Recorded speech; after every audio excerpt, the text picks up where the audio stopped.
दोस्तों नमस्कार। मैं प्रशांत कौशिक संवाद इंडिया मंच पर आप सभी का हार्दिक स्वागत करता हूं, हार्दिक अभिनंदन करता हूं। जैसा कि अभी सब जानते हैं, जो महाराष्ट्र और झारखंड विधानसभा चुनाव के लिए वोटिंग हो रही है, वहीं उत्तर प्रदेश में भी बाय इलेक्शन में वोटिंग हो रही है। और जितना यूपी के बाय इलेक्शन को लेकर चर्चा है, उतनी महाराष्ट्र और झारखंड के चुनाव को लेकर न्यूज सामने नहीं आ रही है। और लगातार यूपी के बाय इलेक्शन चर्चाओं के केंद्र बने हुए हैं। तमाम तरह के समाचार वहां से आ रहे हैं। आरोप लग रहे हैं कि वोटिंग में कहीं ना कहीं बाधा उत्पन्न की जा रही है। और अखिलेश यादव ने प्रेस कॉन्फ्रेंस करके बड़े आरोप बीजेपी के ऊपर लगा दिए। और चुनाव आयोग ने भी संज्ञान लेते हुए 7 पुलिसकर्मी को सस्पेंड कर दिया है। ऐसे समाचार भी सामने आ रहे हैं। आखिरकार इस तरह की जो एक्टिविटी सामने आ रही है, इस तरह के समाचार चुनाव से संबंधित विषयों पर आ रहे हैं, इसके क्या राजनीतिक मायने हैं, क्या राजनीतिक निहितार्थ हैं, और क्या इससे उत्तर प्रदेश की राजनीति में और तल्खी बढ़ेगी? और साथ ही महाराष्ट्र झारखंड के चुनाव में जो वोटिंग पैटर्न सामने आ रहा है, उसके क्या राजनीतिक मायने हैं? इन सब बातों पर चर्चा करने के लिए हमारे साथ देश के बहुत ही वरिष्ठ पत्रकार आज इस चर्चा में शामिल हैं। उनका परिचय मैं आप सभी से करा देता हूँ। हमारे साथ पुष्पेंद्र शर्मा जी जुड़े हुए हैं, बहुत ही सीनियर जर्नलिस्ट है और हिंदुस्तान और अमर उजाला के संपादक रह चुके हैं। बहुत बहुत स्वागत करता हूँ, बहुत बहुत अभिनंदन करता हूँ। तो जैसा कि आप जानते हैं कि आज जो न्यूज़ सामने आ रहे हैं चुनाव में, लगातार उपचुनाव को लेकर खास तौर से चर्चाओं का बाजार लगातार गर्म है, समाचार चैनल्स पे भी और अन्य विभिन्न प्लेटफॉर्म पर भी। क्या लगता है आपको, जो इस तरह से चुनाव के जो मतदाता हैं, कई जगह मतदाताओं ने आरोप लगाया है कि हमें वोटिंग नहीं करने दी जा रही है, और इलेक्शन कमीशन ने भी संज्ञान लिया है और पुलिसकर्मियों पर उन्होंने 7 पुलिसकर्मियों पर कार्रवाई भी करी है 3 विधानसभा के अंदर। तो इसके क्या राजनीतिक मायने हैं, क्या राजनीतिक निहितार्थ, क्या मानते हैं आप? प्रशांत जी नमस्कार।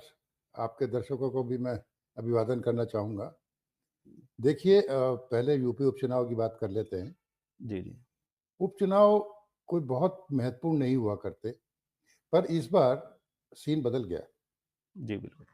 वो इसलिए अहम हो गए बहुत ज़्यादा कि जो एक परंपरागत चला आ रहा था कि भाई भारतीय जनता पार्टी जीतती जा रही है, तो लोकसभा चुनाव में जो इंडिया ब्लॉक था, यानी कि समाजवादी पार्टी और कांग्रेस ने मिलके जो प्रदर्शन किया, उसने बहुतों को हैरत में डाल दिया और ख़ास तौर पे भारतीय जनता पार्टी को।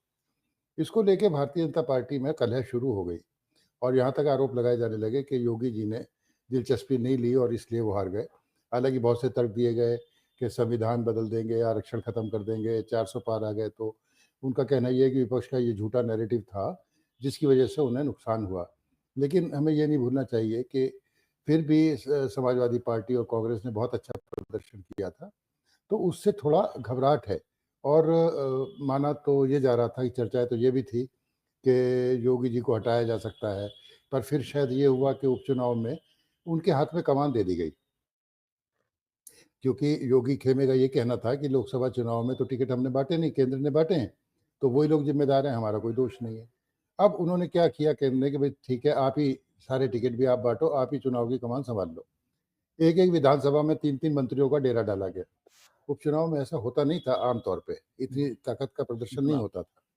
और एक बहुत बड़ी चीज़ ये करी कि जो मायावती बहुजन समाज पार्टी है, वो कभी उपचुनाव नहीं लड़ती थी और इस बार उपचुनाव में उसे भी उतारा गया। मैं तो यही कहूँगा उतारा गया, हाँ, ताकि उसका लाभ जो है भारतीय जनता पार्टी को मिल सके। यानी कि भारतीय जनता पार्टी के लिए भी ये जीवन-मरण की लड़ाई हो गई। और ये होने से क्या होता है कि फिर तनाव बढ़ता है। तनाव बढ़ता है तो आरोप-प्रत्यारोप का दौर भी जारी हो जाता है। बिल्कुल। लेकिन आपको याद होगा कि जब रामपुर में उपचुनाव हुआ था, तो ये आरोप लगे थे कि बहुत से मुस्लिम वोटर्स को वोट डालने नहीं दी गई। और अखिलेश ने लोकसभा चुनाव के समय भी ये आरोप लगाया था कि वोटर लिस्ट में से नाम काट दिए गए हैं उनके समर्थकों के। अब हुआ ये कि आप मीरापुर, कुंदरकी खास तौर पे और सीसामऊ शीशा में 3 जगह पे अगर देखें तो वहाँ से शिकायतें आ रही हैं लगातार। बहुत शिकायत आई है। और वहीं से शिकायत आ रही है कि साहब जानबूझ के डिले किया जा रहा है। एक-एक आईडी और सारे वैध प्रपत्र होते हुए भी उनको रोका जा रहा है और पुलिस चेक कर रही है, जबकि पुलिस को एक्चुअली अधिकार नहीं होता कि वो इसे चेक करे। वो आपकी और तलाशी ले सकती है, सब कुछ कर सकती है, पर अंदर जो बूथ पे कर्मचारी हैं, वो ही पहचानेंगे या पहचान पत्र का अगर मिलान करेंगे तो वो करेंगे। तो इसको बिल्कुल। लेके अखिलेश ने बड़ा गुस्सा दिखाया और ये कहा कि योगी जो है वोट से नहीं, खोट से और सच में। चुनाव जीतना चाहते हैं। और साथ ही उन्होंने एक बहुत वैसा बयान दिया जो बहुत अच्छा नहीं है। उन्होंने ये कह दिया कि जो-जो अधिकारी और कर्मचारी इसमें लगे हुए हैं, उनकी पहचान कर ली जाएगी और बाद में उनकी पेंशन भी रोक देंगे हम जब हम सरकार में आएँगे और उनकी नौकरी करना उन्हें मतलब इस तरह की धमकी वाला शब्द है, जो कि उचित नहीं है। बिल्कुल। उसका उपयोग करना मैं नहीं मानता कि उचित है। पर हाँ, जो खबरें मिल रही हैं ये मीरापुर की ककरौली में, सीसामऊ में और कुंदरकी में जिस तरह से हुआ। हालाँकि बाद में सुरेश अवस्थी जो भारतीय जनता पार्टी के उम्मीदवार हैं सीसामऊ से, उन्होंने ये आरोप भी लगाया कि उनकी गाड़ी पे पीछे से पथराव किया गया और उन्होंने कहा कि हार की हताशा है और हार की वजह से ऐसा कर रहे हैं। पर ये एक-दूसरे पे कहा जाता है। तो यूपी में जो उपचुनाव है इस बार बड़े अहम हो गए और इससे कई सारे फैसले होंगे। इसी तरह से महाराष्ट्र पे पूरे पूरे देश की निगाहें लगी हुई हैं, क्योंकि वहाँ पे कई तरह की परीक्षाएँ हैं, उसके कई पहलू हैं, कई डायमेंशन्स हैं।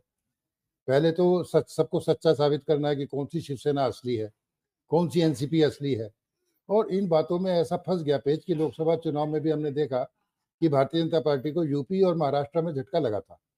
तो भारतीय जनता पार्टी के लिए वहाँ भी बहुत बड़ी प्रतिष्ठा की लड़ाई हो गई है। तो वहाँ पे अब लड़ाई इसकी है कि सिंगल लार्जेस्ट पार्टी कौन बन के आती है। Bharatiya Janata party single largest बनती है या कांग्रेस सिंगल लार्जेस्ट बनती है, इस बात की लड़ाई वहाँ पर चल रही है। और बड़ा दिलचस्प चुनाव वहाँ का हो रहा है। कल ही आपने देखा कि कैसे भारतीय जनता पार्टी के एक बड़े नेता तावड़े साहब जो है वो पैसों के साथ पकड़े गए, वीडियो वायरल हो गया। उधर से बिटकॉइन का लेके आरोप जो है सुप्रिया सुले पर भी लग रहे हैं। यानी कि लड़ाई जो है बहुत ऊपर तक पहुँच गई, बहुत चरम पर पहुँच गई है। और राहुल गांधी ने इसमें अडानी को घसीट लिया था और उन्होंने कह दिया था कि साहब ये धारावी का जो प्रोजेक्ट है, ये अडानी को फ़ायदा पहुँचाने के लिए किया जा रहा है। ये सारी बातों से माहौल बड़ा गर्म हो गया और जो सूचनाएँ मिल रही है महाराष्ट्र में तो इतने उत्साह से मतदान की खबरें नहीं मिली हैं, जितने उत्साह से लोग झारखंड में मतदान कर रहे हैं। और भारतीय जनता पार्टी ने देखिए 2 चीज़ें करी। उसके लिए कोई भी चुनाव को वो हल्के से नहीं लेते और वो पूरा दम लगा के करते हैं, तो उनका अंतिम अस्त्र होता है हिंदू-मुस्लिम कर देना या किसी तरह से उसकी भावनाएँ पैदा कर देना। तो आपने नोट किया होगा कि देखिए झारखंड में भी उन्होंने घुसपैठियों के नाम पे अपना चुनाव प्रचार अभियान चलाया और इधर योगी जी का कटेंगे तो बटेंगे को वो बॉम्बे में, मुंबई में भी एक्सपोर्ट करके ले गए। हालाँकि उसको थोड़ा-सा बदला प्रधानमंत्री नरेंद्र मोदी जी ने। उन्होंने कहा कि एक है तो सेफ है। थोड़ी शालीनता आ गई भाषा में पर बात वही थी, एक है तो सेफ है। उसका मज़ाक भी उड़ाया गया, राहुल गांधी ने उसका अलग तरीके से मज़ाक उड़ाया और दुविधा तब हुई जब पंकजा मुंडे और अजीत पवार अजीत पवार ने। दोनों ने योगी जी के नारे को रिजेक्ट कर दिया। उन्होंने कहा साहब ये यूपी में चल सकता है लेकिन महाराष्ट्र में ये नारा हाँ, नहीं चलेगा। यहाँ पे ऐसा कुछ नहीं होता। ये बातें कहने से चुनाव में कई बड़ी दिलचस्प बातें हो गई। है ना प्रशांत जी? तो आपके बिल्कुल, बिल्कुल। दर्शकों को बताना चाहता हूँ कि देखिए हम कोई यहाँ पर बैठे हैं तो हम ये नहीं आपको बताएँगे कि कौन जीत रहा है, कौन हार रहा है। हुँ, एकदम से ऐसा कहना उचित नहीं होता बिल्कुल ठीक और बात है। आपने देखा है कि ओपिनियन पोल भी गलत हो रहे हैं आजकल, एग्ज़िट पोल भी गलत हो रहे हैं। तो ऐसे में हम अगर ऐसा कोई दावा करें तो वो उचित नहीं होगा। लेकिन मोटे तौर पे जिस दिन चुनाव शुरू हुआ था, तो महाविकास अघाड़ी जिसमें शिवसेना उद्धव ठाकरे, शरद पवार और कांग्रेस वो है, वो ब्लॉक को कुछ कुछ बढ़त दिखाई देती थी क्योंकि उद्धव ठाकरे के साथ कुछ कुछ ना कुछ हमदर्दी ज़रूर है और उनके समर्थकों को ये लगता है कि भई वहाँ धोखा हुआ उद्धव ठाकरे के साथ में और भारतीय जनता पार्टी ने ये पार्टी तोड़ी। इसी तरह से शरद पवार के साथ भी थोड़ी-सी सिम्पैथी है। तो ये सारी चीज़ें मिलके उसे एज थी। फिर बड़ा सघन प्रचार अभियान मोदी जी ने और भारतीय जनता पार्टी ने चलाया। फिर वहाँ पे लाडली बहन योजना की शुरुआत की गई, जिससे लगा कि शायद पलड़ा उधर झुक जाएगा। लेकिन अभी तक भी जो सूचनाएँ हैं, वो ये हैं कि महाविकास अघाड़ी अभी तक बढ़त बनाए हुए। बढ़त अगर झारखंड की बात करें, तो झारखंड में हेमंत सोरेन के लिए ना तो ये भावना है कि भई इसे पलट दो, एंटी इनकम्बेंसी है और ये कुछ नहीं कर पाए। लेकिन साथ ही साथ ये भावना भी नहीं है कि इसे हटाओ और बीजेपी को ले आओ। तो यानी कि वहाँ भी मुकाबला बड़ा रोचक बना हुआ है, जोरदार काँटे का रोचक बना हुआ है हुँ, और हुँ। इन्होंने कोशिश करी कि चंपई सोरेन को ले आए और उधर से सीता सोरेन को खड़ा किया परिवार के। तो लेकिन चंपई सोरेन का कोल्हान में तो असर है, पर वो बहुत ज़्यादा जादू कर पाए हों, करिश्मा कर पाए हों, ऐसा नहीं लगता। पर जो ख़ास बात ये है कि वो जो अ, मुंडा को ले आए वहाँ पर, वो खेल जो है, थोड़ा-सा भारतीय जनता पार्टी का जो कार्ड है, वो ज़्यादा वो करेगा क्योंकि वो भी आदिवासी नेता के रूप में अच्छी पहचान रखते हैं। और उन्होंने जिस तरह से वहाँ पे काम किया है या जिस तरह से अपनी रणनीति बनाई है भारतीय जनता पार्टी के लिए, वो शायद कुछ कारगर हो सकती है। तो भारतीय जनता पार्टी जो वहाँ पे बिल्कुल हल्की दिखाई दे रही थी, तो हल्की नहीं रही, बहुत टकराव हो गया है, बहुत ज़ोरदार मुकाबला हो रहा है और ऐसा ही मुकाबला हमें महाराष्ट्र में देखने को मिल रहा है। यूपी उपचुनाव की बात हम लगभग कर ही चुके हैं। आज शाम जी, को जी, जी। एग्ज़िट पोल भी आने लगेंगे बिल्कुल। और 3 दिन की और प्रतीक्षा करेंगे पर मोटे जी, तौर जी। पे जो मुस्लिम बहुल इलाके हैं जैसे कुंदरकी हुआ या अच्छा इसमें शीशमऊ। हाँ, इसमें है आपको ना? मैं बीच में टोकते हुए कि जो इलेक्शन कमीशन ने त्वरित कार्रवाई की है अखिलेश यादव की शिकायतों पर, क्योंकि बहुत सारी रिपोर्ट, बहुत सारे वीडियो लगातार सोशल मीडिया के विभिन्न प्लेटफ़ॉर्म पर चल रहे हैं यूपी उपचुनाव को लेकर। विभिन्न विद आपने बड़ा ज़िक्र किया बड़ा विस्तार से कहाँ-कहाँ इस तरह की गड़बड़ की जो समाचार सामने आए हैं। तो आखिरकार जो इलेक्शन कमीशन ने त्वरित कार्रवाई की है, इसके क्या मायने हैं? क्योंकि इतनी जल्दी इलेक्शन कमीशन कई बार नॉर्मली हमने देखा नहीं है बीच वोटिंग के समय उन्होंने ऐसा सस्पेंड वाला कुछ एक्शन लिए हों। लेकिन इस बार बहुत ही तुरंत एक्शन हुआ है और पुलिसकर्मियों पे उन्होंने कुछ कार्रवाई की है। इसके क्या राजनीतिक मायने हैं? देखिए, चुनाव आयोग को लेके तो तरह-तरह की बातें हो रही हैं। अब कल आप बम्बई में देखिए कि महाराष्ट्र में जिस तरह से वो तावड़े पकड़े गए हैं, वहाँ तो कोई कार्रवाई होती नहीं है। एक रिपोर्ट तो कुछ नहीं हो हुआ। गई है, लेकिन कार्रवाई कुछ नहीं हुई। तो ये जो है सिर्फ़ एक आँखों पे पर्दा डालने की बात है और छोटे कर्मचारी को कोई भी जो है घेर लेता है ना? पुलिस के मुझे यकीन नहीं है कि बड़े अधिकारियों को किसी को और नापा गया होगा, ऊपर से है निर्देश ना? होंगे उन्हें कहीं न कहीं। ऊपर से कोई निर्देश होंगे कि इसको दिखाया जाए और फिर एक बात ये हो सकती है प्रशांत जी कि जो चुनावी पर्यवेक्षक बनाए जाते हैं, जो ऑब्जर्वर्स आते हैं इलेक्शन कमीशन की तरफ से, अब वो अधिकारी के मिजाज पे डिपेंड करता है, निर्भर करता है। ये बात भी सही है। उसने किस तरह से उसकी सिफारिश लिखी होगी, उन शिकायतों को कैसे लिया होगा, संज्ञान लिया होगा। अगर उसने लिख दिया होगा कि ये करना पड़ेगा, तो फिर तो आयोग को करना पड़ेगा ना, नीचे से आ गया लिखा हुआ तो। ऑब्जर्वर होते हैं, तो ऐसा हो सकता है कि वहाँ पे जो चुनाव अधिकारी मतलब चुनाव आयोग का जो पर्यवेक्षक आईएएस अधिकारी ही होगा वहाँ कोई ना कोई, तो उसने कुछ ऐसा लिख दिया हो, जिसकी वजह से ऐसा करना पड़ा हो। मतलब ये मजबूरी का सौदा लगता है, बहुत इच्छा से किया हुआ तो नहीं लगता। जी, जी, बिल्कुल सही कह रहे हैं, मजबूरी का सौदा हो सकता है कि इच्छा से लेकिन जिस तरह के बाय इलेक्शन इतने महत्वपूर्ण जैसा आपने भी कहा, बहुत ही महत्वपूर्ण लग रहे हैं यूपी पॉलिटिक्स के अगर दृष्टिकोण से देखें। तो ऐसे में जिस तरह के समाचार सामने आए हैं, फिर मैं उसी क्वेश्चन पे आता हूँ कि जिस तरह के समाचार सामने आ रहे हैं, आखिर इसकी आवश्यकता क्या थी? एक नॉर्मली चुनाव हो जाने देते या प्रशासन जो भी व्यवस्था उस चीज़ को सँभाल रहे हैं, उन्हें इस तरह की चीज़ों की आवश्यकता क्या थी, जो इतना विवाद पैदा हो गया उपचुनाव को लेकर? ऐसा है प्रशांत जी कि नैरेटिव सेट करना था। जब लोकसभा चुनाव हारे तो भारतीय जनता पार्टी एकदम हताशा में चली गई। हारने से मतलब अब मिली-जुली सरकार चलानी पड़ रही है जी, और जी। बैसाखियाँ भी हैं उसमें। उसके बाद किसी तरह हरियाणा वो जीत गए। तो वो उस लय को बरकरार रखना चाहते हैं। कहीं से ये संदेश ना चला जाए कि भारतीय जनता पार्टी कमज़ोर हो रही है। एक तो इसलिए ताकत लगानी है, दूसरा मैंने आपको योगी जी वाला प्रकरण बताया जो इनकी अंदरूनी अंदरूनी कलह है। लड़ाई और मतभेद चल रही है, जिस तरह से केशव मौर्य समय-समय पे बयान देते रहते हैं। इन बातों से योगी जी के लिए ये बड़ा प्रतिष्ठा का प्रश्न बन गया कि वो इन उपचुनावों में भारतीय जनता पार्टी को अच्छी सफलता दिलाएँ।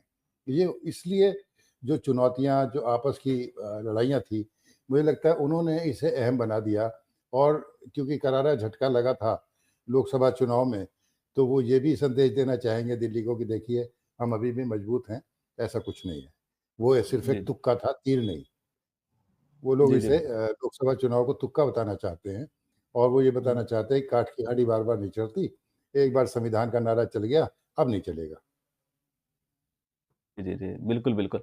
अच्छा तो विनोद तावड़े का भी जैसा आपने ज़िक्र किया कि कल जिस तरह से सामना पूरा घटनाक्रम सामने आया, उसने बहुत सारे सवाल तो उठा दिए लेकिन एक आश्चर्य कुछ भी होता भी है कि इस तरह की अगर हम देखें कि इतने बड़े जो राष्ट्रीय जनरल सेक्रेटरी हैं किसी पार्टी के, राष्ट्रीय पार्टी के, सत्ता पक्ष पार्टी के, क्या वह इस तरह के पूरे घटनाक्रम को स्वयं अंजाम देंगे? क्या इसके पीछे बीजेपी की अंदरूनी राजनीति है, उसको लेकर भी तमाम तरह की बातें सामने आ रही हैं। देवेंद्र फडणवीस के बारे में भी लगातार कहा जा रहा है, कहीं न कहीं जो अंदरूनी संघर्ष है भारतीय जनता पार्टी का, वह भी इस घटनाक्रम देखिए के ऐसा पीछे हो है सकता है। प्रशांत जी आपने जो जी, कहा जी। वो सही है। आम तौर पे इतना सीनियर आदमी ऐसा करेगा लगता नहीं, या तो वो कोई पर्सनल कहीं न कहीं एक वो उपलब्धि दिखाना चाह रहे थे, क्योंकि असल में ये जो जहाँ पर ये हुआ, वहाँ पर 3 विधानसभा सीटें ऐसी हैं जहाँ पे जो ठाकुर हैं जिनके बेटा भी लड़ाई लड़ रहा है, उनका नाम मैं मिस कर रहा हूँ, उनका इन 3 सीटों पर बड़ा कब्ज़ा रहता है। वो चुनाव जीतते रहे तीनों सीटों पर, लेकिन सत्ता पक्ष के साथ जाते रहे। अब विनोद तावड़े का नाम चला था अध्यक्ष के लिए, भारतीय जनता पार्टी का अध्यक्ष बनने के लिए। 31 अक्टूबर को क्योंकि चुनाव अनाउंस हो गए, तो इसलिए फिर वो शायद घोषणा टल गई। फडणवीस का और उनका आंकड़ा बताते हैं ठीक नहीं है। तो तावड़े जी ने मुझे लगता है अति प्रोएक्टिव जिसे कहते हैं, प्रोएक्टिव होकर वो अति शायद उत्साह में। आला कमान के अति उत्साह में वो ये दिखाना चाहते थे कि इन 3 सीटों पर जहाँ ठाकुर परिवार का कब्ज़ा है, यहाँ पर भी मैं सेंध लगा दूँगा। और एक जगह तो उनका बहुजन विकास अघाड़ी नाम है उनका, उनकी पार्टी का, जो ठाकुर हैं। तो उनके एक कैंडिडेट को कल या परसों बिठा दिया गया। तो उससे ये आशंका बलवती हो गई कि पैसों का लेन-देन चल रहा है। और ये सूचना किसी भारतीय जनता पार्टी वाले ने ही ठाकुर परिवार को दी। तो पुलिस ने जाके नहीं पकड़ा, इन्हीं लोगों ने जाके उन्हें वहाँ घेरा था। बहुजन विकास अघाड़ी के लोग हैं वो, जो वहाँ पर पहुँचे थे, पुलिस नहीं पहुँची थी पहले। हालाँकि वहाँ पे सीसीटीवी कैमरे भी नहीं चल रहे थे होटल के। और प्रशांत जी, अब ऑफ द रिकॉर्ड कहें या दर्शक भी सब जानते हैं, कौन-सा चुनाव ऐसा है जिसमें पैसे नहीं चलते? आज देश में आप जानते ही हैं, एक आम आदमी का चुनाव लड़ सकता है बिना पैसे के, कितना खर्चा होता है, कितनी लिमिट चुनाव आयोग की है और कितना खर्च हो जाता है, सब जानते हैं। और वो किस किस तरह से खर्च होता है। अब महाराष्ट्र में तो भई वो तो आर्थिक राजधानी है, तो वहाँ पे ज़रा पैसे भी ज़्यादा खर्च होते हैं। गरीब राज्यों महंगे में ज़रा चुनाव कम हो में गए। काम चल जाता है, कम में काम चल जाता है। तो इससे उनकी अंदरूनी लड़ाई भी उजागर होती है। और चूँकि 2-3 संगठन हो गए, महायुति जो बना, हर एक को अपनी महत्वाकांक्षाएँ हैं।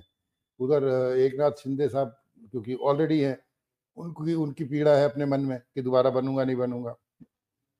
फडणवीस एक बार मुख्यमंत्री बनने के बाद डिप्टी सीएम यानी कि उनका डिमोशन हो गया, उनके मन में है। फिर तावड़े अगर ज़्यादा होते हैं तो फडणवीस का कद छोटा होता है। एक नहीं कई सारे सवाल हैं, तो सब एक-दूसरे की टाँग खिंचाई में भी लग रहे हैं, महायुति में भी। हालाँकि महाविकास अघाड़ी में भी ऐसा है, सब जगह। कई जगह पर ये सुनने को मिला है कि शिवसेना और कांग्रेस के दोस्त जो है वो आमने-सामने लड़ रहे हैं। हालाँकि उसे कहा गया भई नूरा कुश्ती कह लीजिए या फ्रेंडली फाइट कह लीजिए, है ना? पर ऐसा है नहीं, ये जो राजनीति तो बड़ा गज़ब का खेल है ना, बड़ा मज़ा का खेल है ना। तो बिल्कुल, इसमें बिल्कुल, सब बिल्कुल। लोग अपने को आगे बढ़ाते हुए कभी-कभी दूसरे की भली भी ले लेते हैं। तो ये उसी तरह का खेल मुझे लगता है प्रसाद जी हो रहा है। बाकी शाम को एग्ज़िट पोल आएँगे और बिल्कुल, 2-3 बिल्कुल। बार परिणाम आएगा। फिर आपके साथ बैठेंगे, फिर करेंगे चर्चा।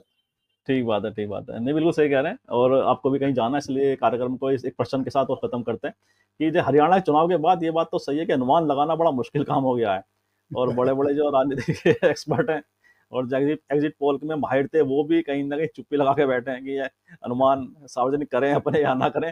ठीक है? क्योंकि हरियाणा इलेक्शन ने सबको चौंका दिया था इसके रिज़ल्ट ने। तो जो अगर चुनाव देखें झारखंड का हो या महाराष्ट्र का हो और उपचुनाव भी इसमें क्योंकि बीजेपी की भी लगातार प्रतिष्ठा दांव पे है। जैसे अभी आपने कहा कि जो लोकसभा में खामियाजा उन्होंने उठाना पड़ा, तो उन्हें लगता है कहीं न कहीं यहाँ पे क्षतिपूर्ति करके विधानसभा चुनाव को जीतकर अपनी प्रतिष्ठा को पुनः कायम करें। वहीं जो इंडिया गठबंधन है या महाविकास अघाड़ी महाराष्ट्र के अंदर कहें, तो जिस तरह से वह भी लगातार पूरे आक्रामक प्रचार पूरे बीजेपी के खिलाफ या उनके गठबंधन के खिलाफ कर रही है। ऐसे में पूरा चुनाव का जो परिप्रेक्ष्य देखें, इन झारखंड का चुनाव हो चाहे वहाँ पे जैसे आपने कहा कि पोलिंग ज़्यादा हो रही है, परसेंटेज ज़्यादा निकल के आ रही है अभी तक के जो सामने आंकड़े सामने आए इलेक्शन कमीशन के महाराष्ट्र की तुलना में। तो ऐसे क्या कारण है कि महाराष्ट्र में उतनी प्रतिशत में जो अंतर झारखंड में वो महाराष्ट्र के अंदर आ रहा है? क्या मतदाताओं का जो रुझान है या उनका रुख है, मूड अलग-अलग निर्भर है दोनों राज्यों में? देखो अलग-अलग तो होता ही है। जो नोएडा में वोटिंग परसेंटेज होती है, उससे ज़्यादा होती है देहात में, सुदूर में, है ना? तो बॉम्बे क्योंकि जाने भई वहाँ पे बाहर वाले लोग बहुत ज़्यादा हैं। तो जहाँ पे बाहर वाले लोग होंगे तो उनके लिए एक अवकाश का बहाना सा हो जाता है, हो सकता है कुछ लोग छुट्टी जाएँ। और महानगरों में वोटिंग परसेंटेज कम होता है, देहात में ज़्यादा होता है, एक कारण। लेकिन अगर आप या मैं महाराष्ट्र के वोटर होते, तो हम क्या कर रहे होते? 6 पार्टियाँ, 2 पार्टी नहीं, 1 नहीं, 2 नहीं, 3 नहीं, 4 नहीं, 6। और हर एक जगह जो कैंडिडेट खड़े हैं, कहीं पे 27 खड़े हैं, कहीं 28 खड़े हैं उम्मीदवार। तो जो भ्रम की स्थिति है, मुझे लगता है उसने भी इनके उत्साह में कमी आई होगी मतदाताओं के। हालाँकि अभी शाम तक हो सकता है कुछ और स्पीड पकड़ जाए, पर ये ठीक भी बात हो है। सकता है ना? ये स हो सकता है। जी, जी, बिल्कुल सही कह रहे हैं। कहीं न कहीं जो कई बार इतने सारे कैंडिडेट भी होते हैं, तो मतदाताओं के लिए भी चुनना मुश्किल हो जाता है, किसे हम वोट करें। क्योंकि वहाँ पे महाराष्ट्र के तो समीकरण और भी अलग है, क्योंकि शिवसेना भी 2 बिल्कुल। पार्ट में लड़ रही है, तो शिवसेना का जो हाँ, समर्थक है, वो शिंदे के साथ जाए या उद्धव ठाकरे के साथ जाए। ऐसी एनसीपी के समर्थक कैडर के सामने भी चुनौती है। तो तमाम तरह की दुश्वारियाँ और चुनौतियाँ सभी राजनीतिक पार्टियों के सामने भी हैं और निश्चित रूप से 2 दिन 23 तारीख में रिज़ल्ट आएँगे कि वोटर्स ने किसके पक्ष में अपना वोट किया है और किसके किस तरह की सरकार वे अपने प्रदेश में चाहते हैं और राजनीतिक दिशा और दशा किस तरह से वे अपना देखना चाहते हैं। और इन्हीं शब्दों के साथ आज की चर्चा को विराम भी देते हैं और मैं पुष्पेंद्र जी का बहुत-बहुत धन्यवाद व्यक्त करता हूँ कि उन्होंने बिज़ी शेड्यूल में से समय निकाला हमारे दर्शकों के लिए। बहुत-बहुत धन्यवाद आपका। और मैं आपसे भी आग्रह करता हूँ इस वीडियो को लाइक करें, शेयर करें, कमेंट करें। साथ ही संवाद इंडिया चैनल को सब्सक्राइब के साथ बेल आइकन जरूर दबाएं, जिससे संवाद इंडिया के अपडेट आपको समय से मिलते रहे। आप सभी का बहुत-बहुत धन्यवाद, बहुत-बहुत अभिवादन।